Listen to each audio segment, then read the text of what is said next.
Are you Agent Pike? The name's Arnold Wesley. You're not a cop? Excuse me, the Blackridge Society? I've never heard of it. You deal with the strange and paranormal, huh? No wonder you want to hear what happened. I was told that cooperation can get my sentence lowered. Is that true? Oh, okay. Now, is it going to get it lowered whether you believe what I say or not? Can I get that in writing? Well, because the events are unbelievable. Only a crazy person would believe stories about a telltale dance.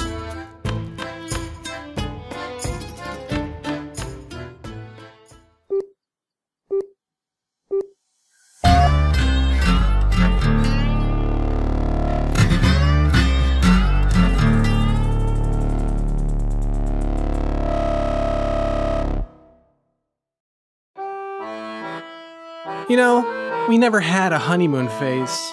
After the wedding, it was straight back to work. I mean, I work hard. I provide well. She got whatever she wanted. Yet, whenever I'd go back home, there'd always be some sort of issue. I'm not doing this or I'm not doing that. The woman never had a pause button. Constantly putting me in the hot seat. I'm sure you know why I'm in here. I mean, you've likely read the files or seen the news reports. One day I got back home after a 14-hour shift, and from the bedroom I hear her with another man, giggling and moaning. I was as jealous as I was angry. When I bust the door open, sure enough, she was fooling around with the mailman. What do you think I did? I chased the kid out of the apartment. Can you believe that she was actually mad at me? I mean, off she went like every other day. You never take me out, you never do anything romantic. I wouldn't have to look elsewhere if you did your job as a man. I tried to get some space and calm down, but she just followed me room to room and go on and on and on. Real specific stuff too, just salting the wounds. I was in the kitchen, she just wouldn't stop. I wasn't thinking that the knife was out, and I stabbed her.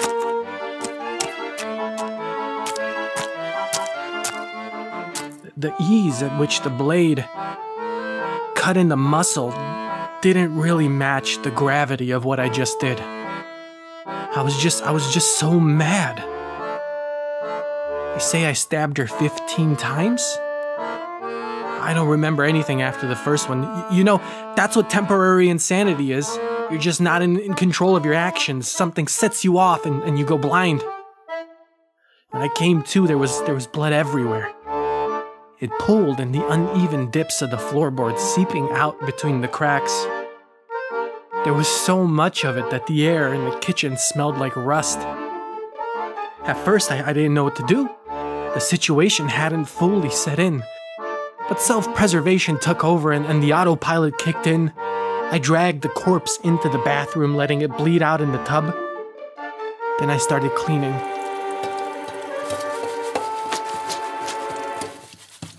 I used every towel in the house, my blanket, even the curtains to soak up the mess. Most of the time I would just push it around. It started to congeal. I was practically scooping it up like Jell-O, dumping it in the toilet. Then came the bleach, poured an entire gallon over the floor and began scrubbing with steel wool until my hands were raw. The stains weren't coming out, the floor remained blotched red. So I took the electric sander, started sanding away at the wood for hours. Neighbors probably thought I was renovating. In the end, you could still see it spotted around, seeped into the grain. But I had bigger issues. I had to get rid of the body somehow. What happened next? Well, I rolled her into a carpet. Why? I mean, they do it in the movies. I rolled her up and dragged the entire thing into the elevator, propping it up in the corner. I'm on the 17th floor, so stairs were out of the question. Of course, leave it to luck to have Miss Beatrice, the 70-year-old retiree, get into the elevator on my way down. Nice carpet you have, she said. They don't make them like that anymore, she said. Good thing you're taking it to get cleaned. It kind of smells a little, she said. The lobby was empty, so I dragged the thing down into the foyer. Luckily, the security guard on duty was asleep at his desk. First time I'd seen that in all my years living here.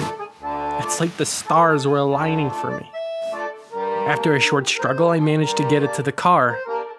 To her car. Small little Volkswagen. At first it didn't fit, but with a little effort and some sort of crack, I got it in. And I drove off to the local forest preserve. The rest was easy. I buried the body, drove the car into the lake, and I started walking home. The hike back was around 2 hours on foot. Plenty of time to have a man think about his actions.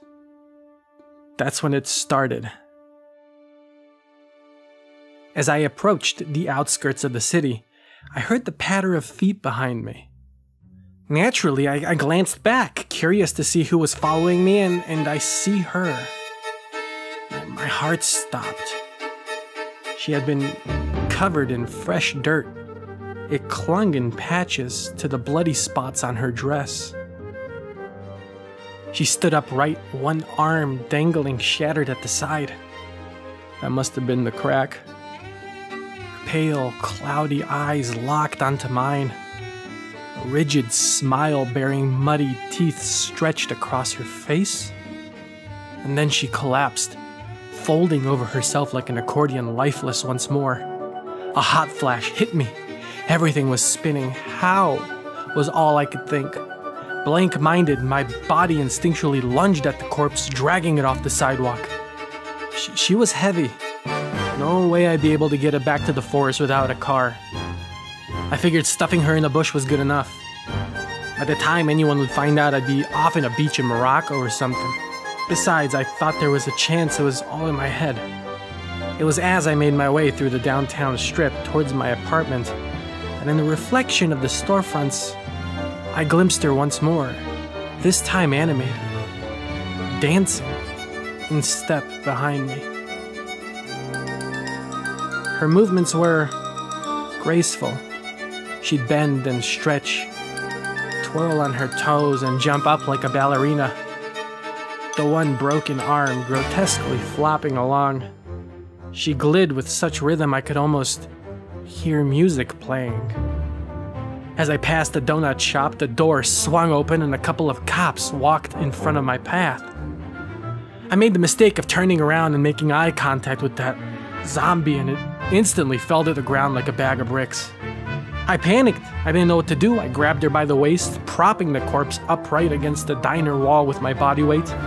The commotion caused the cops to face us, their skeptical stares burning a hole in me. I had to act fast. So I kissed her. She was cold. Her skin was rigid. There was a faint smell of rot lingering around. And as I held the body in my arms, our mouths against one another's, she was eerily motionless except for a slight twitch on the corner of the lips. Something that resembled the buzzing vibrations of a trapped fly. "Get a room, you two," one of the cops said as they turned to leave. The instant they got back in their cruiser and drove off, I dragged the limp corpse off to the side of the building and jammed her into one of the restaurant's dumpsters. But I knew that wasn't the end of it. A block later, I once again saw her image in the reflections of windows and mirrors, the dancing becoming more complex. I wondered if it was all in my head, but as she pirouetted and dipped past people, I could see her brushing against them. Yet their stares were all focused forward, almost as if ignoring her. I waved the taxi down. I had to get away from that thing, but as the cab approached me, parking against the curb, I glanced back at her by accident. And of course, she froze, my stares causing life to flee from her. I could see the corpse's legs wobble. I could see people starting to look. She was about to collapse, but I grabbed the dead weight by the hip and ushered her into the taxi. The driver looked at us skeptically in the mirror. I made up some story about her being drunk and paid him in advance to take her to the furthest address I could think of. He almost didn't accept the offer. Then her head turned towards me. Those dead eyes stared into my soul, burning at me like flames. The accompanying grin chilling the fire. The movement was enough for the driver to shake his head yes and lose interest in us. So I closed the door and he took off. I was in front of my apartment when I heard the whines of brakes and the crash of a sudden impact. Across the street, I saw the taxi wrecked against parked cars. Its driver ran around hysterically yelling something in a foreign language. The back seat of his cab, empty. So I darted into the complex's lobby, jamming the elevator button. The door slid open. Inside was Miss Beatrice again. But as I stepped forward, in the decorative reflective paneling, I saw that thing standing before me. I panicked, and in one swift motion, I pushed the corpse in, slapped the basement button, and ran up the stairs as the doors closed behind me. I could hear that poor bat's screams echo throughout the building. I hope I didn't give her a heart attack. I burst into my apartment, already packing in my mind, but was stopped cold when in the kitchen, from between the floorboards, hundreds of crimson flowers budded like weeds. They sprouted in spots that the blood seeped through. They smelled of iron and bleach. That's when the front door flew open, and in the entryway there she stood. Hair hung bed-wrangled over her face. Her body language hunched over, contorting in painful angles. She no longer collapsed on eye contact, instead erratically inching forward, spasming with each step. I was cornered. The only way out was the window. I sure as hell wasn't going to stay and find out what she wanted.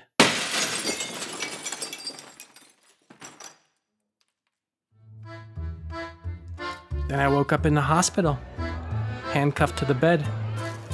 The police officer told me they found the car, the blood, and the body still buried in the woods. Is that it? You're going to put in a good word for me, right? Good, thank you so much. With this sentence reduction, I should be out of here in 6 or 7 years with good behavior. Wait, what? What do you mean the corpse is missing? It's not in the morgue? Wait, hold on. No, wait, hold on, you have to help me, I'm trapped in here. No, stop, you don't understand, she'll find me in here, you have to help me, you have to.